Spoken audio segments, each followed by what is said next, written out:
जोहार के जो गाते को तेना वीडियो जो को सगुन दाराम तेहनी आपे को तलाते मिट्टे वीडियो इन्वेस्टर का तबना तेहना वीडियो दो बन कथा कना जहां दो 25 जनवरी हिलो ओना नींद जात्रा हुईलेन हरलड रे ओना नींद हिलो जहां बारिया कुड़ी गिद्रे साहते नाहाचार हुईलेन तो उनको कोड़ा 8 टी कोड़ा को ताहे कना उनको को साप चो कना तो ओना रे खाली मिट्टांग हा बांग को साप तियो कदेया और 7 टी कोड़ा दो को साप चोइना पुलिस प्रशासन को नुकु गिरेडी पिटार रे माने इन कम समय रे निन मज को कमी दाड़ेदा जे जतो आरोपी को साब दाड़िया को खाली मिट्टांग हा बांग को साब कदेया उनी को साबे गया और ओनार बन नेल को उनको कोड़ा गिद्रे तो जतो गे अबो संथाल कना को आर बन बुझो दाड़े खा ओना हरलडी आसपास आतो रे गे मेना मंझलडी आर मछड़ा ओना आतो रेन कोड़ा गिद्रे कना को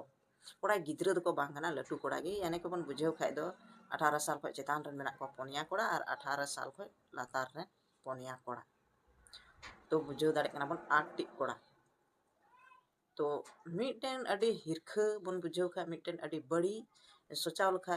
तो इन बड़ी से हिरखा कमी नुकु को कमी दाड़ेदा बुझो दाड़े अब जे नुकु अब संथाल रेन समाज रेन कोड़ा जबकि मिट्टे सोचाव कते हिरखा गे बुझे माने कि बारिया कुड़ी गिद्रा और 8 टी कोड़ा गिद्रा मिट्टे सोचाव भावना रे कथा सब और ओनार हबन नेला जहाटा नुकु पोनिया कोड़ा गिद्रा जहां तो 18 साल हो बांग को हुए कना उनको गिद्रा जहां लका बन नेल दाड़े को नुंकाना बड़ी कमी रे चिकाते मने लगावेन तको चिकाते को बड़ी को कमी दाड़ेदा जहां लका अब बन बुझो खा नुकु गिद्रा दो को बाबावा जांगा तायम रेन कना को बन मेन खा दो बुके हो बांग हावे कान तको और नौकाना कमी को कमी दाड़ेदा मिट्टे सोचाव भावना रे कथा जहां दो बन मेन खा नुकु गिद्रा दो नीतो गो बाबावा पांजारे लेबे दो गिद्रा कना को जहां से गी गो बाबा को मेना ओनते गी को तड़ामा मेन खा नौकाना कमी रे चिक्काते को चलाव दाड़ेदा चिक्काते नौकाना कमी उनको सोचाव मने रे हेना जे मिट्टांग कुड़ी गिद्रा से बारिया कुड़ी गिद्रा साथे नाहाचार रे सोचा जवान कोड़ा को ताहे कना उनको दो पे बुझो दाड़े को उनको दो जवानी जोश ताहे तको मेनखान उनको पोनिया कोड़ा गिद्रा जहां दो को कटी गया उमर कोड़ा गिद्रा कना नुकु दो चिक्काते उनकाना कमी मोने हुईन तको नुआ मिट्टन सलाम खन बड़ी गलती माने कि इन कटी उमर रेन कोड़ा दो आम चिकाते नौकाना बड़ी एम सोचाव दाड़ेदा जबकि आम चीज हो ज्ञान बनू तमा जहां दो मेने कान लेका गो बाबा जंगा लतार रेन कना गो बाबा पांजारे लेबे दो गिद्रा कना अभी दो आम दो चीज हो दुनिया दो बाम नेल कदा चीज हो बम बडाया बांग दो समाज रे एम बडाया बांग दो दुनिया रे एम बडाया और तिहिन उनकाना गलती जगह रेम फेडो कना थोड़ा हो मी कटी हो बम सोचाव बतर लेना अगर जुदी इन आयो बाबा किन बडाय लेखान चीज किन मितኛ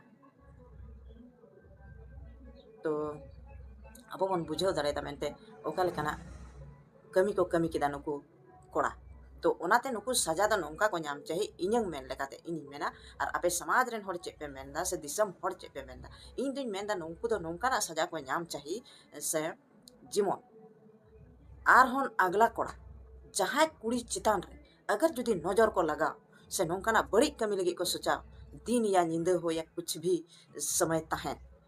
को नौका ना कमी सोचा लहारे उनको हजार दम को सोचा तबे नौका ना बड़ी कमी रे को फेडो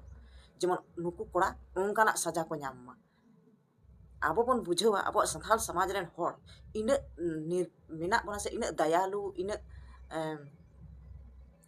नासेना कटी कटी कथा रे अब अड़ी उसरा तबन इक्के गो काको मेनखान नितो दो नौकाना इक्के जमाना दो बांग कना और इक्के काको दो बांग कना इक्के काको कान खाय कोड़ा को आर को बहाल चला कना अब बन मेनखान जुदी नुकु आसपास रेन कोड़ा कना को तिहिन तो आपे बेस लेका तेगे बुझाव दाड़े आपे माने कि आडे पासे रेन कोड़ा कना को अगर जुदी नुकु उनकाना बाको न्यामा सजय उनका बाको सजय लेको खान नुकु चेक को चिकाया तिहिन बार पे माने कुछ दिन जेल रहता है तिहिन नुकु कुछ दिन जेल रहता है कहते अगर जुदी उनको जेल को रड़ा लेन खान फिर नुआ को गलतिया अगर जुदी समाज से खो उनको दबाव बबन माकवा समाज से खन हो अब उनको इदी कहते जहान कथा बबन मेना तबे खान दो बुझो बबन जे उनको दो मिट्टांग दाड़े को तहना जे हजुक कान दिन रे अगर जुदी उनको उनकाना सजाय बाको नामा तबे खान आर कोड़ा गिद्रा हो उनकाना आर कोड़ा गिद्रा हो बाको बतरवा चेदा जेको मेना अब समाज से खमा ची गी दबाव बांग ताहेना पुलिस प्रशासन कुछ दिन दोहमिया और हे रड़ा कमा मेन खाय ओनाते इनी मेना नुकी कोड़ा दो नौकाना सजाय को नाम चाहिए जेमन अगला कोड़ा दोबारा नौकाना घटना लगी आलो को सोचा बड़ा पे नौका कुड़ी गिद्रा चितान रे नजर से नौका कुड़ी गिद्रा साथे नाहाचार लगी आलो को सोचा दाड़िया से नौका सोचा रेहों को नौका बड़ी कमी रे आलो को चलाव दाड़िया जेमन उनको को सोचा दाड़िया जे कुछ साल लहारे नौका को कमी ले खातिर ते नौका सजाई को नाम लेदा ओनाते इन नोआ गिन मेना जे आपे अब समाज रेन होर ठेन खन निया गिन नेहरोआ जेमन नुकु उनका सजाई को नाम जहांटा सजा दो अगला को उनको सजा नेल को बतर तो अब बन बुझाव दाड़िया कना जे अब समाज नहय नौकाना बड़ी कमी खातिर ते तिना बड़ी चला कना और नोते दो अब बन मेना समाज बन सुधरा समाज बन लहाया तो नोआ मानते भागी कथा कान गया बेस कथा कान गया मेन खान नुकु जहाँ 18 साल खो कटी कोड़ा गिद्रा नौकाना बड़ी कमी को कमिया तबे खा अब समाज दो चिका कते लहा अब समाज दो चिका कते बन लहाया जबकि नुकु कोड़ा गिद्रा दो मिटे बन बुझाव खा भविष्य बनाव लगी ते नित दो उनको जिंदगी तो नित दो भविष्य बनाव लगी जहाँ दो नुकु बन नेल को 18 साल रन खन कटी कोड़ा गिद्रा नुकु दो नित दो आको भविष्य जिंदगी लगी सोचा दरकार ताहे तको अब आको भविष्य जिंदगी नेल लगी ते अगर नौकाना गलती कमी रे हिजुआ उनी कोड़ा गिद्रा दो भविष्य लगी दो चे सोचावा अगर जुदी नौका भविष्य रे बाय सोचावा तबे खा समाज दो चिका कते लहा तो समाज इदी कते बन कथाया और समाज इदी कते बन कथाए कान खा समाज रे ताहेन कोड़ा गिद्रा गी नौकाना गलत कमी से गलत कदम को उठावदा जे संथाल समाज मिटन संथाल समाज होर अपना समाज रेन होर लेखा ते होन लाजाव सरम बुझा मिटन उनकाना अबवा समाज तलारे उनकाना मैल फैल कना तो अब बन बुझाव दाड़े अगर जुदी अब समाज रे लाजाव तहन तबना से इन मेना जहां कोड़ा गिद्रा को अगर जुदी आपे समाज रे लाजाव तहन कान तपे आतो दिसम रे लाजाव तहन कान तपे से गो बाबा खन लाजाव तहन कान तपे तबे खान नौकाना कमी दो एकल गी आलोपे कमी चेदा जे नौका होर रेन हपन एरा होर रेन कुड़ी गिद्रा तो नौका आलोपे बर्बाद को आलोपे बड़ी तकवा जिंदगी दो बुझो बदनाम आलोपे बदनाम को दुनिया रे उनको ची वैल्यू तहना उनको ओकोय साथे नजर को मिलेवा आपे पे बुझाव दाड़े कुड़ी गिद्रा बांग को गलती के आपे कोड़ा उनको साथे जबर मोट उनको पे रेप को उनको साथे बड़ी पे कमिया नाहाचार को आपे तबे खान उनको कुड़ी गिद्रा दो आको जीव दो लगी हो उम्मीद चाबा कान तकवा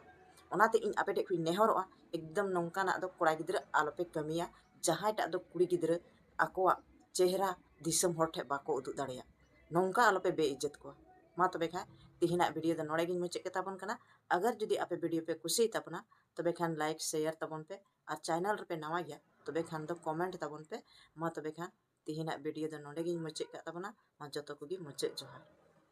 और अगर जुदी नवा वीडियो रे जहां लेका गी इने मोचा खो औड़ी सौड़ी कथा उडुंग कान खा दया कते पे इक कने